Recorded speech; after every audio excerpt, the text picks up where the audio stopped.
Halo Sobat Sehat semua, selamat pagi. Apa kabar hari ini? Semoga kita semua selalu diberkati dengan kesehatan dan selalu semangat tentunya ya. Oke, ketemu lagi dengan saya Prisni, tentunya di program kesayangan kita semua.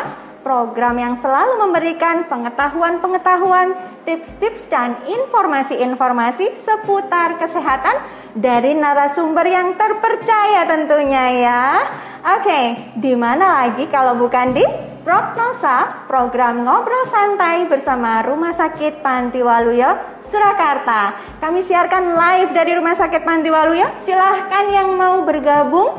Kami tunggu atensinya lewat kolom chat, bisa dituliskan, nanti akan langsung dijawab oleh Dr. Agus. Oke, baik, pagi ini tema kita sebuah tema yang pasti menjadi momok nih buat ibu-ibu ya. Berat badan si kecil enggak naik-naik, gimana dong? Nah, oke. Pagi ini kita akan kupas tuntas dan dengarkan tips-tipsnya langsung dari dokter spesialis anak di Rumah Sakit Panti Waluyo. Selamat pagi dokter.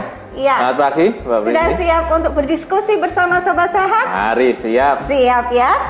Baik, saya perkenalkan yang di samping saya ini adalah Dokter N. Agus GW Wiyata SPA. Wah, banyak sekali singkatannya dok. Iya. Saya agak penasaran sama singkatannya dok.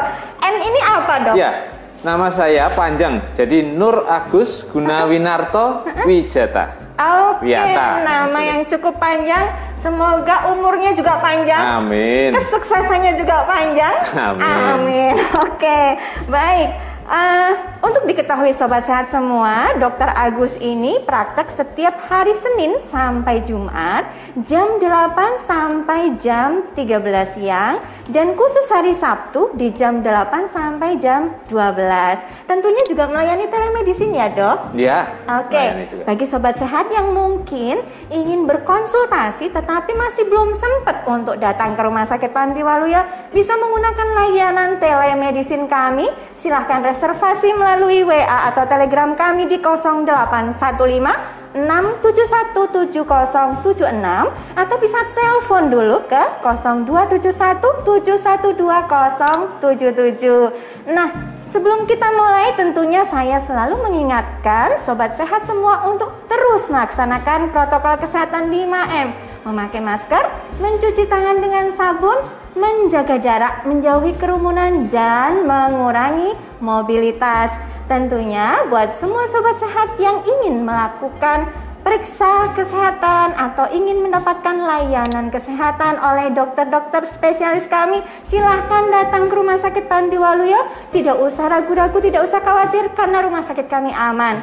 Ya, kami semua sudah melaksanakan protokol kesehatan dengan ketat dan semua tenaga kesehatan kami sudah divaksinasi COVID-19. Dokter juga sudah ya? Sudah dong. Sudah aman pasti. Ya dok? Aman semua. Oke, ya kita langsung saja dokter masuk ke pembahasan kita pagi ini tentang berat badan si kecil yang enggak naik-naik. Wah, ini sangat mengkhawatirkan banyak ibu-ibu ini dok. Oke, yang pertama, kenapa ya dok kok berat badan anak itu kadang susah sekali naik? Faktor penyebabnya apa itu dok? Ya, oke Mbak Fitri.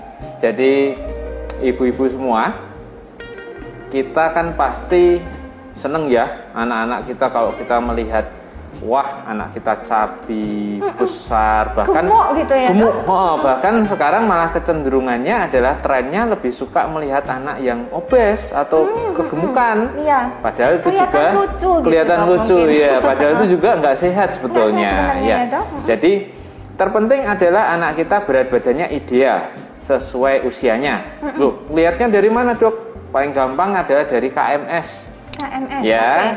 Kurva menuju sehat itu. Nah, itu sudah itu pasti ideal, melihat di situ aja sesuai umurnya, dicocokkan dengan umurnya. Nah, kalau suatu hari nih, woi, berat badan anak kita nggak naik nih. Penyebabnya Stuck apa? Gitu ya, Iya, di situ terus gitu ya. Penyebabnya apa? Sebetulnya paling gampang penyebabnya hanya ada dua, yaitu faktor fisik atau penyakit. Penyakit? Anaknya sakit nih. Oh, oke. Anaknya sakit, dan yang kedua adalah bisa faktor psikologis dan lingkungan. Psikologis contoh, anaknya bosan, ya kemudian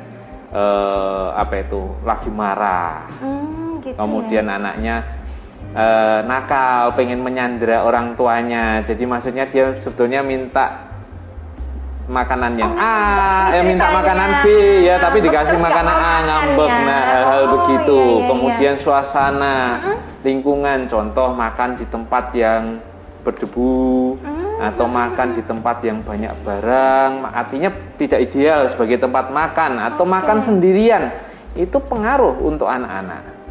Nah, itu membuat anak-anak seolah-olah jadi tidak mau makan. Nafsu makannya berkurang gitu ya, Dok? Iya, karena faktor psikis dan lingkungan tadi. Penyakit juga mempengaruhi ya Dok? Penyakit pasti pengaruh. Iya. Baik, jadi penyebabnya lingkungan dan penyakit ya Dok ya. Terus bagaimana cara mengatasinya itu Dok? Iya, jadi kalau berat badan anak kita nggak naik, itu yang perlu kita pikirkan pertama adalah ada sakit nggak nih anak kita. Ya, ada sakit nggak? Jadi apa yang perlu dilakukan? Pasti kalau gini, pertama, wah dok, anak saya sudah berbulan-bulan nih nggak naik-naik. Pasti datang ke dokter anak konsultasi. Yang kita lakukan pertama adalah cek darah, kemudian ronsen torak atau ronsen dada. Untuk mengetahui ada tidak infeksi yang tersembunyi. Contoh kalau di lingkungan kita di Jawa ini, itu paling sering adalah adanya TBC, tuberkulosis atau pneumonia yang tidak bergejala. Sering ya dok kasusnya? Sering, ya, dok? Kasusnya sering. Sehingga makanan yang dimakan oleh anak-anak atau susu yang diminum, energinya tidak bisa dideposit, tidak bisa disimpan, tetapi dipakai untuk pemulihan organ dan jaringan tubuh, betul, untuk melawan penyakitnya, sehingga tekor terus, tidak ada deposit yang bisa disimpan, gitu. Gitu ya. Logikanya begitu. Tapi betul. Tidak terdeteksi karena tidak ada gejala. Karena tidak ada gejala, jadi itu yang harus perlu disingkirkan dulu. Kalau setelah itu disingkirkan, jelas anak kita tidak ada sakit. Satu lagi, setelah darah, ronsen sama cek kencing. Nah, ini kencing. Fungsinya cek kencing itu. Fungsinya cek kencing sama seperti ronsen tadi, karena anak-anak kan pasti higienenya kadang-kadang kurang. Suka main di lantai. Kemudian lupa cuci tangan, kencing, nggak cebok atau bagaimana. Nah, ini bisa menyebabkan infeksi saluran kencing. Nah, uniknya infeksi saluran kencing pada anak ini ada dua. Bisa bergejala, bisa tidak. Sama seperti radang paru tadi. Gitu. Nah, kalau tidak bergejala ya sama. Susah dia akan membuat deposit energi dan protein tadi akan menghabiskan. Betul sekali. Gitu. Dan itu yang rata-rata tidak disadari oleh orang tua ya dok? Betul sekali. Apabila problem penyakit ini sudah disingkirkan, maka selanjutnya kita akan menilai, masih berat badannya nggak naik nih. Nah, kita akan menilai faktor psikis dan lingkungannya. Betul. Jadi yang pertama yang harus dilakukan, periksa dulu ke dokter ya dok, konsultasi dulu anaknya. Betul, kenapa, sebetulnya. Gitu ya? Iya.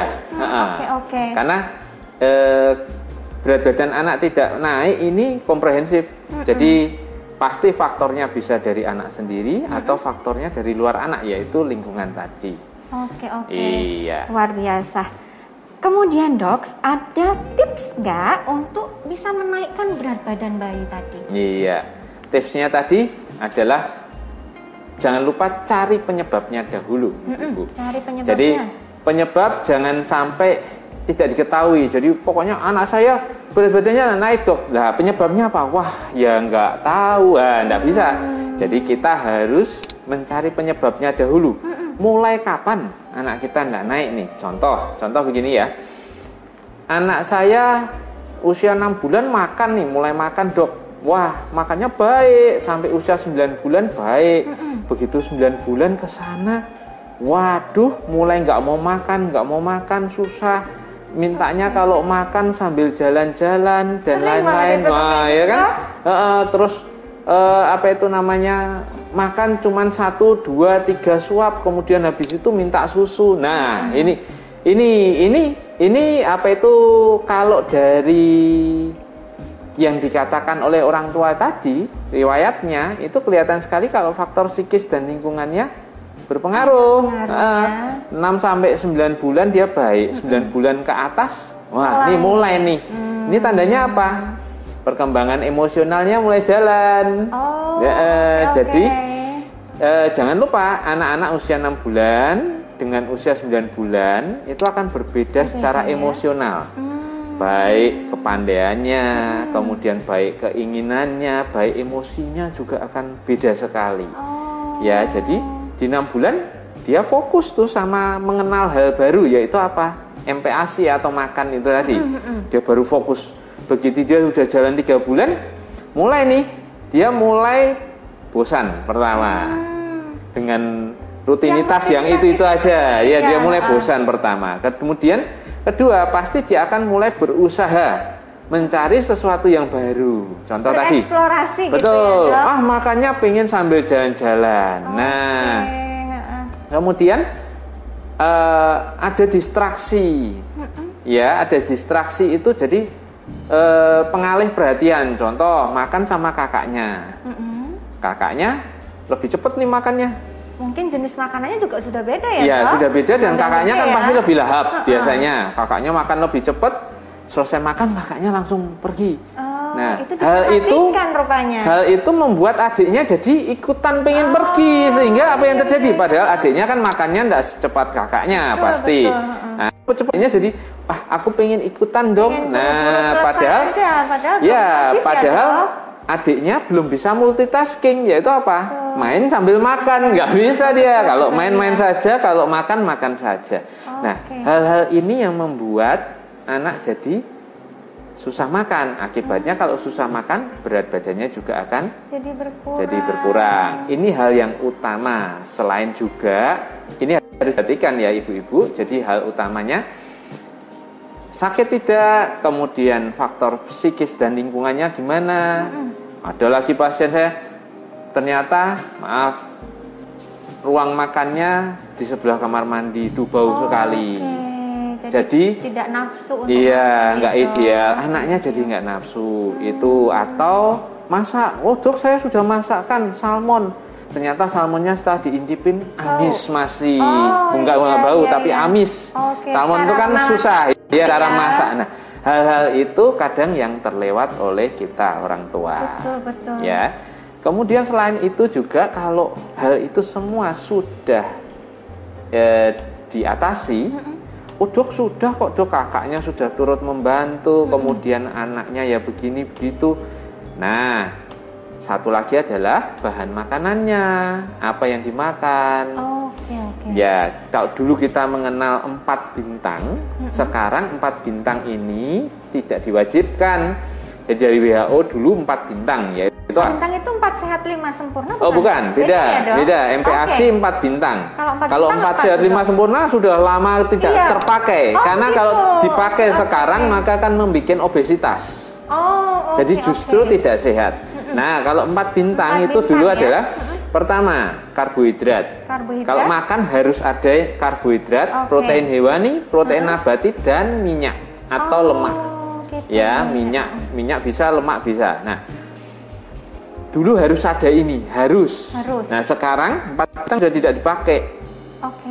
Yang harus ada di tiap makan adalah pertama karbohidrat, bisa nasi, bisa kentang, bisa jagung, bisa gandum, tepung gandum, bisa bentuk bakmi. Roti tawar bisa ya dok?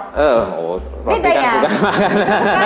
Jadi bentuk bakmi bisa bentuk apa itu namanya, adonan yang lain bisa dibentuk. Bubur, bakmi misua bisa, bihun bisa. Jadi sumber karbohidratnya tidak harus selalu nasi.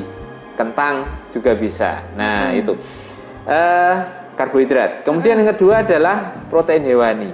Protein hewani? Ya, protein hewani. Daging sapi, daging ayam, daging ikan, kemudian juga telur. Nah, ini protein hewani. Harus ada ya, dok? Ini yang harus ada. 2 hal ini harus ada minimal di dalam menu makanan si kecil. Nah, sedangkan untuk sayur bisa ada bisa tidak. Lah dok, nanti kalau nggak ada bayinya dong si kecil jadi sembelit dong.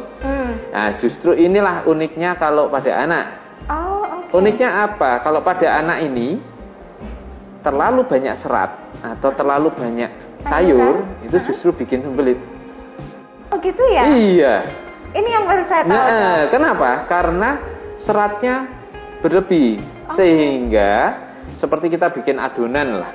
Adonan makanan di dalam perutnya jadi terlalu padat kalau seratnya banyak sehingga akan jadi malah susah dikeluarkan. Betul.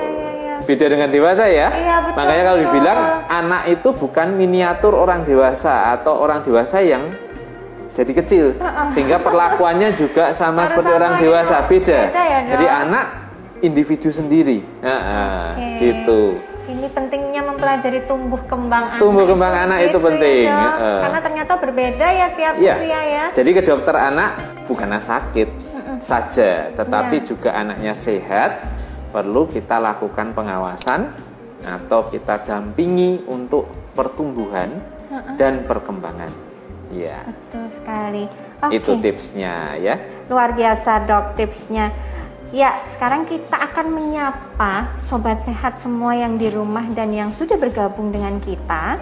Ada banyak ini dok yang bertanya. Wah, ini ibu-ibu kalau sudah dengar masalah seperti ini pasti langsung antenanya tinggi-tinggi dok. Gitu ya. Ya, yang pertama dari Ibu Rohmawati Ika. Nah, pertanyaannya, BB anak saya naiknya nggak terlalu banyak dok. Apakah pengaruh juga sama penyakit asma? Nah, ini biar penyakit asma tidak kambuh terus bagaimana ya dok? Wah ya, ini jadi adik kan punya sakit asma.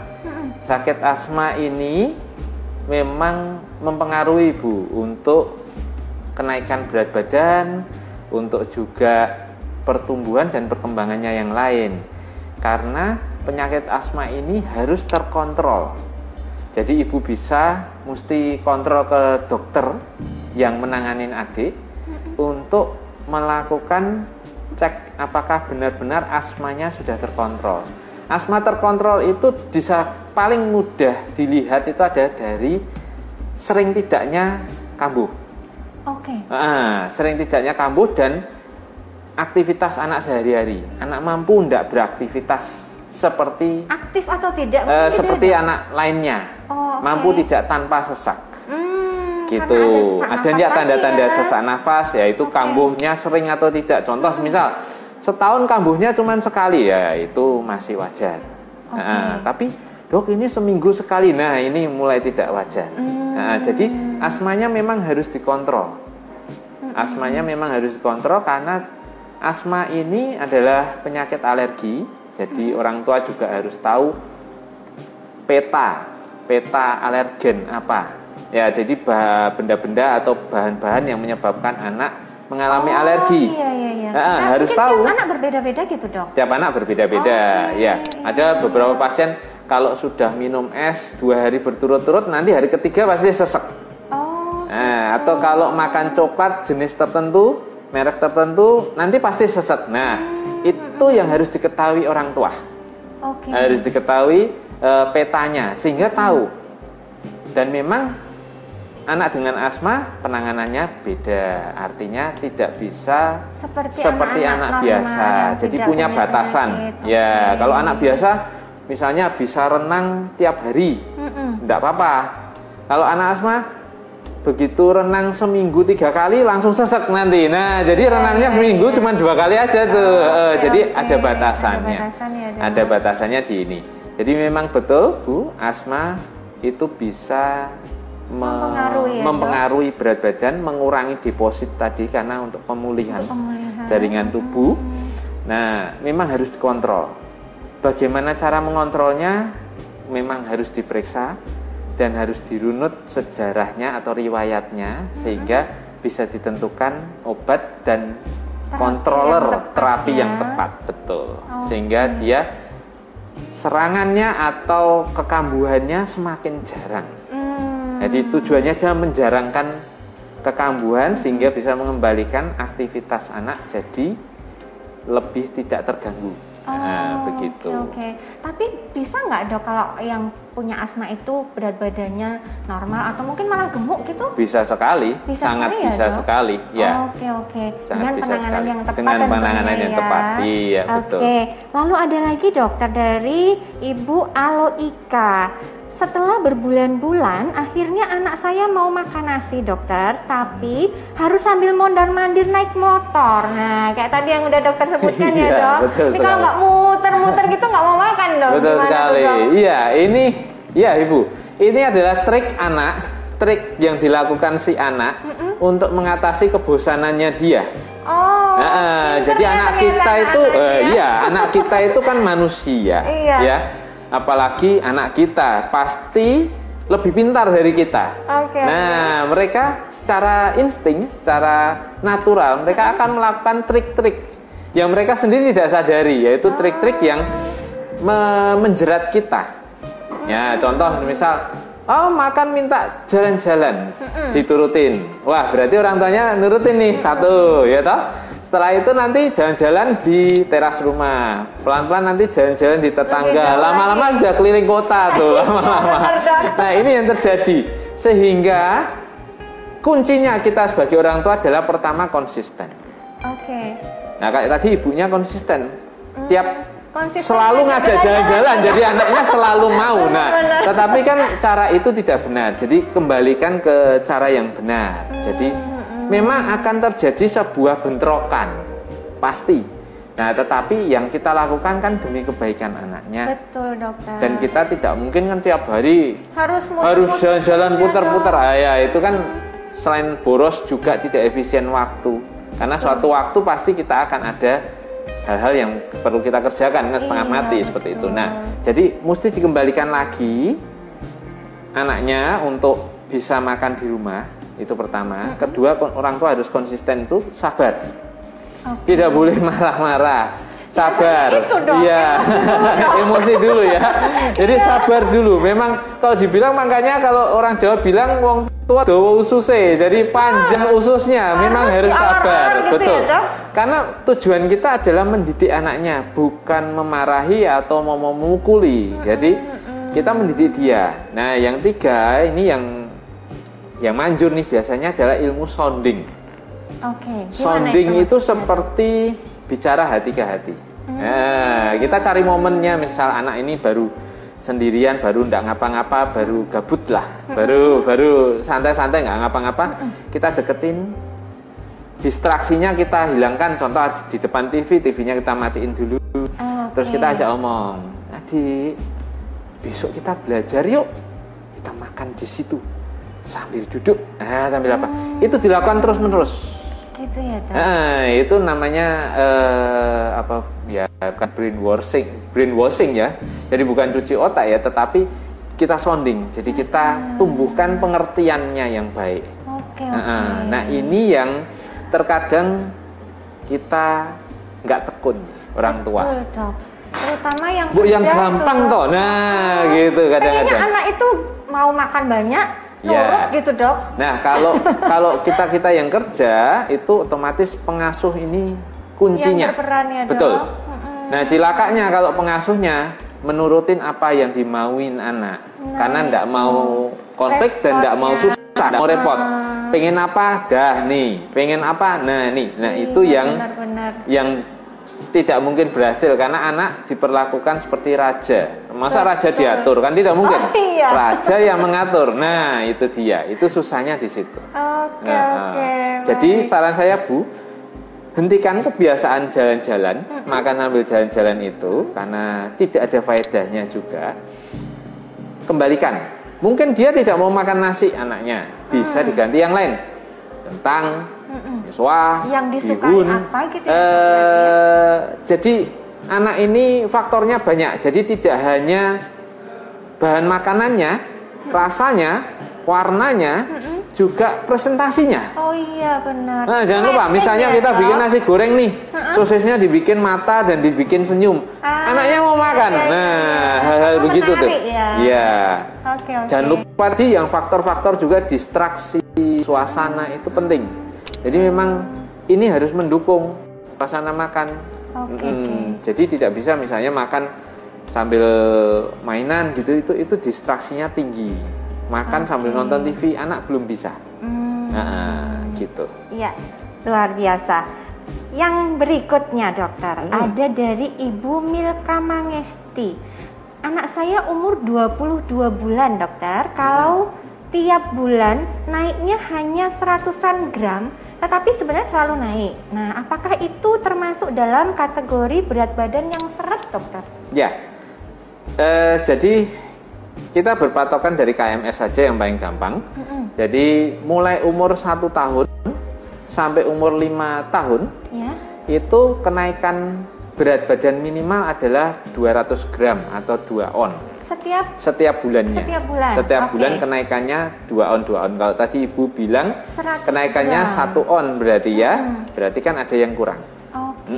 Ada yang kurang. Nah, coba dicari. Karena sampai usia 5 tahun apabila makan sudah baik, sesuai porsinya, kemudian kalau 1 tahun ke atas tuh makannya bisa di atas 250 gram ya, 200 sampai 300 gram. Dia makan sudah baik sehari 3 kali, tidak ada yang sakit, maka jangan lupa tambahkan juga susu. Gitu. Bedakan ya pemberian susu UHT dan susu formula. Susu UHT ini yang susu UHT itu susu sapi murni, disterilkan. Susu kotak, betul. Susu kotak itu susu UHT. Ya, kalau susu formula bedakan pemberiannya. Kalau susu formula adalah namanya aja formula, kayak mobil. Mobil biasa dan mobil formula kan pasti kenceng formula kan ya. Nah, sama seperti ini. Susu formula juga kenceng. Susu formula itu susu sapi yang sudah difortifikasi, sudah ditambah-tambahin segala macam, sehingga kalau minum itu pasti akan membantu berat badan naik. Gitu. Dengan jumlah yang tepat sesuai usia ya. Nah, karena banyak pasien umurnya 1 tahun minumnya baru 100 cc. Terlalu sedikit dokter. Sedikit, karena 1 tahun itu minimal 200 cc. Minimal. Sekali minum. Nah, tapi di atas 1 tahun maksimal sehari itu 3 atau 4 botol saja. Ya, tidak boleh lebih. Kalau lebih maka akan mengganggu jadwal makan. Sudah kenyang duluan minum susu, betul sekali. Itu susu formula. Nah, kalau susu HT ini susu yang dipakai, yang diberikan untuk mempertahankan berat badan. Jadi contoh anaknya sudah gemuk nih, tapi masih pengen minum susu, kasih UHT. Jangan kasih formula. Kasih formula dia berat badannya naik terus. Tidak terkontrol. Betul, iya. Berat badannya udah cepet. Jangan ditambah cepet lagi. Dikasih formula tambah cepet lagi. Dikasih UHT, dosisnya dikurangi atau volumenya dikurangi, frekuensinya juga dikurangi. Sehari biasanya 4 kali, dikurangi jadi 3 kali, dikurangi 2 kali. Sehingga akhirnya jadi sekali. Dan akhirnya tidak minum susu kalau yang sudah obesitas. Nah, tapi kalau yang belum, maka saran saya jangan berikan UHT, berikan formula. Betul. Ya, Jadi dievaluasi ya Bu ya. Kenaikannya 100 gram itu masih tidak ideal. Jadi kalau bisa naiknya adalah 200 gram ke atas. Evaluasi makan sudah oke. Kalau makan sudah oke, maka jangan lupa tambahkan susu formula. 22 bulan. Soalnya adik ya 22 bulan. Jadi tambahkan susu formula sehingga berat badannya bisa terbantu. Jadi kekurangan protein atau deposit protein yang mungkin kurang dari bahan makanan itu bisa dibantu dipenuhi dari susu formula. Betul. Ya, Oke, selanjutnya dokter dari Ibu Erika Nathanael. Seperlu apakah tambahan suplemen atau vitamin untuk nafsu makan anak? Iya, betul. Jadi nafsu makan anak Bu, itu ibu-ibu semua pasti tahu. Kadang-kadang kita malah begini, latah nih. Jadi kalau anaknya nggak mau makan, dok saya minta vitamin. vitamin itu bukan solusinya. Kayaknya itu jalan keluar terbaik gitu ya, Dok. Itu sebetulnya jalan keluar instan, sama seperti gini, nggak ada lauk, ya udah deh mie instan aja. Nah, itu sama seperti itu. Tapi apakah mie instan sehat? Jawabannya tidak. Betul. Karena mie instan itu hanya sebuah karbohidrat saja. Bahkan gambar depannya itu selalu ada telur dan teman-temannya. Nah, itu adalah kalau kita baca di situ ada suggested serving. Serving suggestion. Jadi artinya saran penyajian. Jadi tidak disarankan makan cuma mie doang. Tapi kenyataannya kan kita cuma mie doang kadang-kadang. Nah, itu ya. Jadi sama seperti itu. Kita jadi tidak bisa langsung dengan vitamin begitu aja. Vitamin ini biasanya diberikan adalah untuk pertama menjaga nafsu makan, menjaga, ya. Kedua, meningkatkan, biasanya ditingkatkan waktu apa? Sehabis sakit. Nah, kalau anak habis sakit, misal habis rawat inap di rumah sakit atau memang habis sakit di rumah. Nah, untuk menaikkan nafsu makannya dengan vitamin ini sah. Hukumnya sah, normal, wajar, karena memang dia habis sakit. Nah, jadi organ tubuhnya baru baru drop, dinaikkan lagi dengan vitamin itu cocok. Ya, tetapi kalau anak kita tidak mau makan, jangan sampai kita kepikiran pertama vitamin. Yang kita kepikiran pertama adalah dua tadi. Anak saya sakit tidak? Yang kedua adalah ada tidak faktor psikis atau lingkungan? Oh, ternyata anak saya minta adik. Ini bercandanya gitu. Ternyata, maksudnya, oh ternyata anak saya itu bosan dengan pengasuhnya. Jadi pengasuhnya cuman dulang dia aja, sedangkan pengasuhnya sambil handphonean atau bagaimana? Kan dicuekin toh jadinya. Dia kan manusia anak kita, jadi tidak bisa. Jadi terus mulai diubah. Oh, pengasuhnya kalau anaknya makan, pengasuhnya ikutan makan. Piringnya berbeda tapi ikutan makan, sehingga kalau orang Jawa bilang seperti kembulan. Bahasa romantisnya makan seolah-olah makan bareng atau makan sepiring berdua kalau sama orang tuanya. Betul. Nah, jadi hal-hal itu yang kita cari dulu. Nah, kalau hal itu sudah semua sudah tidak ada itu dok, sudah beneran ini betul. Kalau sudah betul baru itu terakhir vitamin tuh. Jadi jangan-jangan memang appetite-nya atau ada trouble yang perlu dibenahin. Betul, gitu. Baik. Lalu yang selanjutnya dokter dari Ibu Edifta, apa yang bikin BB anak naiknya seret, Dok? Sepertinya tadi sudah ya. Tadi sudah saya kira. Tadi sudah ya Bu ya. Oke. Semoga Bu Difta sudah menyimak semua yang disampaikan oleh Dokter Agus. Oke. Nanti diulang lagi bisa kan? Bisa diulang lagi bisa dilihat lagi nanti. Oke. Yang selanjutnya, anak usia 3 tahun lebih 8 bulan. BB-nya cuma 12 kilo, Dok. Padahal makannya banyak, ngemil juga. Nah, apakah ada faktor genetik ya, Dok? Nah, ini, Dok. Iya, apa faktor genetik kalau orang tuanya kurus, pasti anaknya juga kurus, Dok? Iya. Ya, ini yang sering ditanyakan, Dok. Wah, saya nerima saja, Dok, kalau berat badan saya, anak saya kecil, saya sendiri kecil gitu. Kadang-kadang begitu. Ya. Jawabannya jangan. Salah ya, Dok? Salah. Iya. Karena apa? Selama anak kita, ya kita bilang periode emas, yaitu 5 tahun ke bawah, makanya ada istilah balita. Bawah 5 tahun maka tidak berlaku prinsip itu. Ya, jadi balita itu adalah masa periode emas di mana perkembangan, kemudian gizi dan lain-lain itu optimal. Sehingga kita harus sebagai orang tua itu berusaha mati-matian mencukupinya. Dengan ya peribahasanya itu kita nggak makan, yang penting anak kita makan. Nah itu gitu. Kita nggak makan daging, yang penting anak kita makan daging. Nah seolah-olah begitu.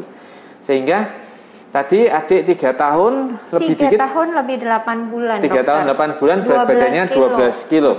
Ya itu memang mepet di batas bawah. Jadi kalau 3 tahun 8 bulan hampir 4 tahun itu ideal dia ada di antara 14 sampai 16. Oke. Idealnya ya. Idealnya di situ. Kalau 12 tuh batas bawah sekali hampir masuk ke gizi kurang. Oke. Ini kalau benar 12 Tapi tidak ada hubungannya dengan genetik ya, Dok? Tidak ada hubungannya dengan genetik, Bu. Berarti coba di ini ya, di apa itu namanya, di evaluasi ulang. Ya, dievaluasi ulang. Apa ya? Makannya bagaimana? 3 kali sehari itu, Dok, apa yang dimakan? Oke. Contoh misal, makannya itu, Dok, dagingnya sedikit, nasinya banyak. Wah, ini tidak bisa gemuk dong. Kebanyakan karbohidrat. Karena kebanyakan karbohidrat, betul. Jadi anaknya energinya lebih aktif sekali, tetapi gizinya kurang. Proteinnya? Protein itu zat pembangun. Oke. Jadi kalau kita bilang dulu kan 3 ya, karbohidrat, protein, lemak. Karbohidrat ini ada sumber energi. Jadi kalau banyak makan nasi, ya kita kerjanya kuat. Untuk tenaga itu? Tenaga saja, setelah itu habis. Tidak dapat apa-apa. Oke. Sedangkan kalau protein itu zat pembangun. Kalau kita banyak makan protein, maka apa itu namanya, tubuh kita akan terbangun, dibangun. Dia yang untuk pembentukan sel-sel gitu mungkin? Iya, pembentukan sel-sel. Jadi kita bisa membangun otot tangan, membangun otot kaki, jadi akan bertumbuh terus. Dengan protein ya, Dok? Lemak ini adalah sumber zat pengikat yang menyatukan tubuh supaya tidak terlepas lemnya, kalau dibilang lemnya, dan juga bisa dibongkar jadi energi. Kalau kebanyakan lemaknya akan numpuk malahan ya, kurang gerak, lemaknya akan justru akan terlalu banyak numpuk. Nah, lemak ini kadang-kadang supaya bisa dipecah, karbohidratnya dikurangin supaya lemaknya bisa terpecah. Makanya kalau anak-anak yang obes, olahraganya dietnya pasti rendah kalori atau rendah karbohidrat supaya lemaknya bisa terpecah. Betul, begitu. Sehingga tadi dikatakan juga sering ngemil. Sering ngemil. Nah, ini saya yang curiga juga, kalau anak sering ngemil, tandanya dia akan jarang makan. Betul. Cemilan itu saya selalu mengibaratkan cemilan itu bagaikan kerupuk. Kita makan sesuatu didampingin kerupuk. Kalau enggak mau makan ini diganti kerupuk saja. Enggak ada gizinya dong. Nah, itu ibaratnya begitu. Sehingga kalau ibu-ibu bilang, tapi ngemilnya banyak sekali ya, Dok. Ya, enggak akan bisa besar. Karena cemilan itu ya camilan, namanya camilan. Jadi sesuatu yang hanya angin sebetulnya. Angin hanya untuk memuaskan apa itu? Keinginan lidah. Kalau orang Jawa bilang belangkemen ya ibu-ibu ya. Kalau yang bukan Jawa, mohon maaf, camilan ya camilan. Jadi selingan, kalau dibilang selingan. Jadi hanya membuat kita untuk supaya nggak bosan, pengen mengunyah. Itu aja. Tidak ada gizi yang berarti yang bisa untuk dijadikan dia sebagai pengganti makanan utama. Oke, baik. Lalu dokter,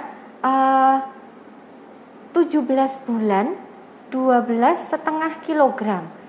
Apakah itu sudah baik? Karena susah banget naiknya, dokter. Semua cara sudah saya coba, tetapi tetap saja tidak aktif. Dia tetap aktif maksudnya. Jadi si anak ini aktif, tetapi berat badannya tidak naik-naik, Dok.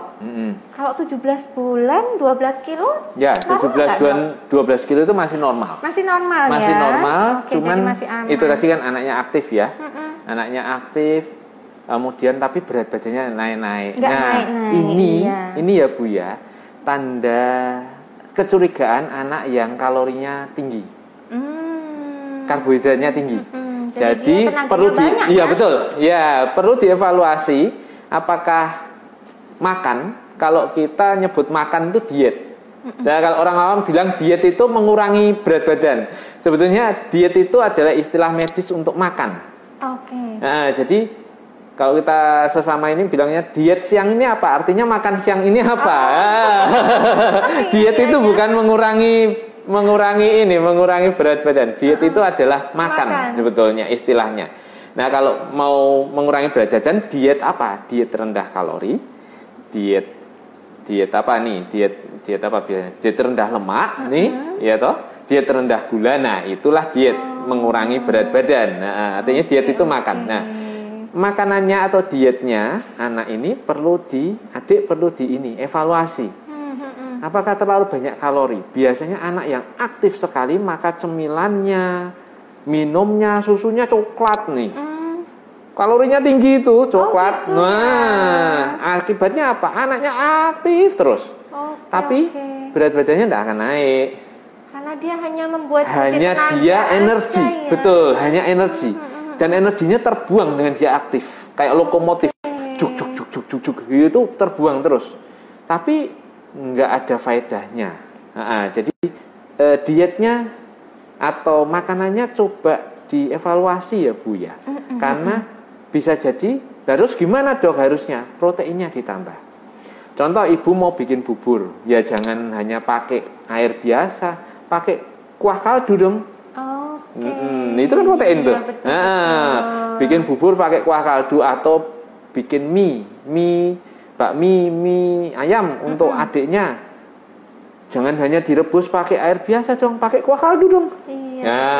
Itu kan jadi mie-nya sudah terendam dengan kaldu yang mengandung protein. Betul, begitu. Kasih telur, kasih daging.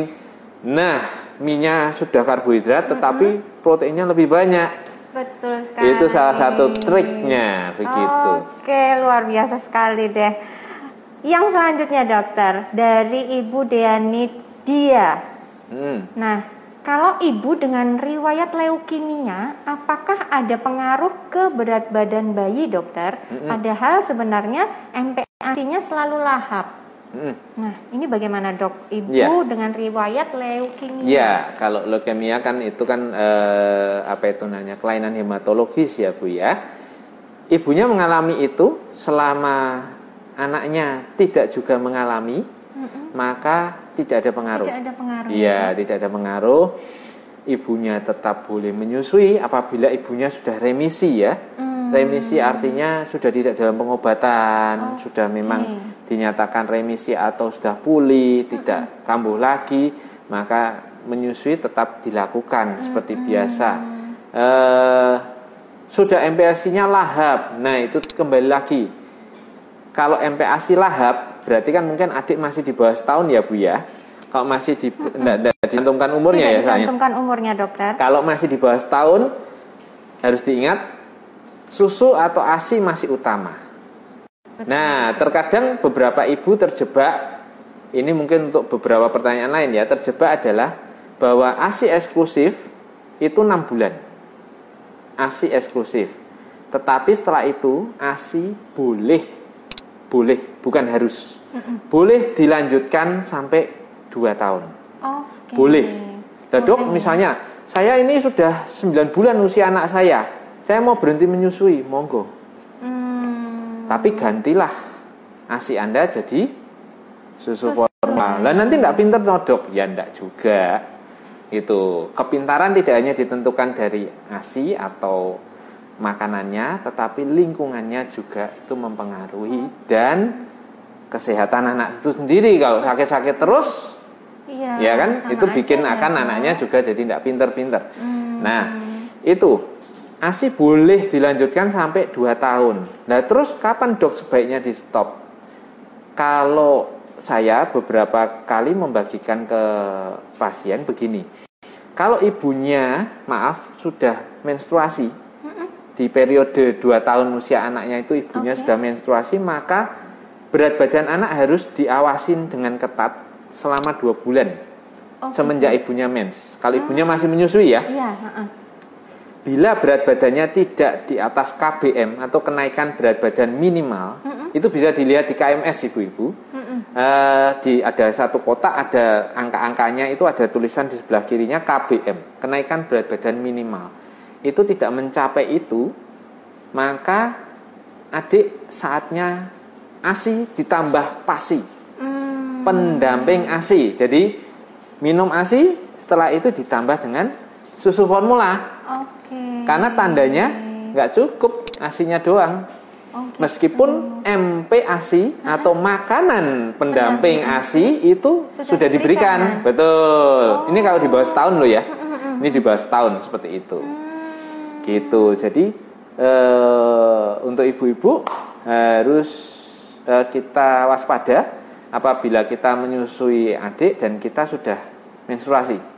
Karena dengan menstruasi itu tandanya secara fisik tubuh ibunya siap hamil lagi.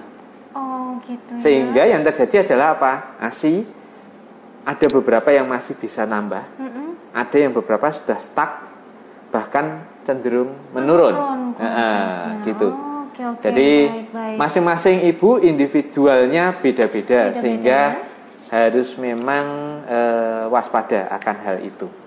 Itu sehingga mungkin tadi kalau berat badannya susah sekali naik, mungkin susunya kalau ibu masih menyusui bisa jadi saatnya ditambah PASI, pendamping ASI, yaitu susu formula. Wah, kok kena susu formula? Ya nggak apa-apa dong, sudah makan kan? Iya, emang kalau sudah makan kenapa? No problem, ASI eksklusif kan 6 bulan. Setelah itu boleh menyusui dilanjutkan sampai 2 tahun, boleh. Bukan harus, betul.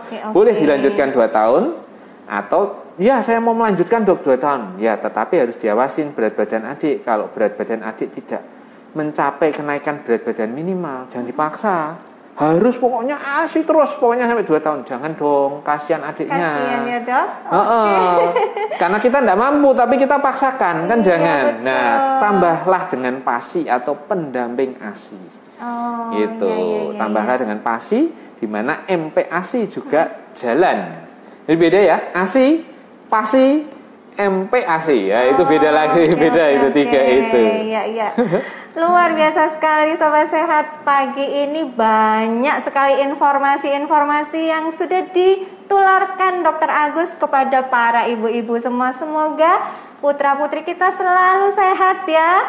Nah, mudah-mudahan dengan apa yang sudah kami sampaikan hari ini bisa sedikit banyak memberikan jawaban pada kegalauan Bapak Ibu, Sobat Sehat semua yang aduh anakku kok nggak naik-naik berat badannya. Nah, semoga sudah mulai terjawab, sudah mulai tahu gitu ya harus ngapain. Oke, kira-kira pertemuan kita kayaknya harus dicukupkan dulu sampai di sini dokter. Meskipun banyak pasti Sobat Sehat yang masih pengen sekali bertanya, nanti boleh konsultasi langsung dengan Dr. Agus lewat telemedicine atau datang aja ke Rumah Sakit Panti Waluyo. Dr. Agus siap melayani dan konsultasi dengan kebutuhan Bapak Ibu semua. Oke, baik. Akhir kata, kami mohon maaf bila di dalam kami menyampaikan program ini ada kesalahan kata yang tidak kami sengaja. Dan jangan lupa untuk teman-teman yang tadi terlambat atau ingin mengulang lagi informasi, aduh tadi saya kurang jelas, mau tak dengerin lagi, oke, bisa diputar ulang di IGTV kami @rspantiwaluyo_Surakarta, atau bisa juga di channel YouTube kami di RS Panti Waluyo. Jangan lupa like, share, dan subscribe. Oke, baik, demikian dokter, semoga pelayanannya selalu sukses. Amin. Pelayanannya semakin hebat lagi. Amin. Dan bisa membawa generasi kita tumbuh menjadi lebih baik ya dok. Amin. Oke. Terima kasih atas atensinya dari Sobat Sehat semua. Jangan lupa selalu bergabung di program-program kami yang selanjutnya, tentu dengan tema-tema yang lebih menarik lagi. Terima kasih. Sampai jumpa. Bye-bye.